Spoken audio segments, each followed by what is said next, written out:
Hello guys, দেখো আজকে আমি একটা মেনু শুরু করেছি। মেনুটা খুব ভালো, তোমরাও করতে পারবে। এটা বাড়ির, কিছু ফেলবে না, আজকাল সবেতে প্রোটিন। দেখো লাউ খোসা বাটা, রসুন আর কালো জিরে আর লঙ্কা দিয়ে লাউ খোসাটা ভালো করে সেদ্ধ করে নিয়েছিলাম, দিয়ে পুরো চিলে বেটে দেখো এখন কড়াইয়ে নাড়ছি। এটা খেয়ে দেখবে, হেভি টেস্ট। খেয়ে কেমন লাগে জানাবে। দেখো এরকম করে কড়াইয়ে নেড়ে নেবে,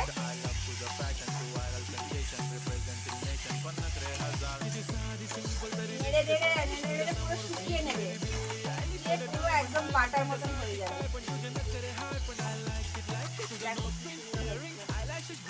সবাই যাওয়ার আগে সবাই লাইক কমেন্ট করে যাও।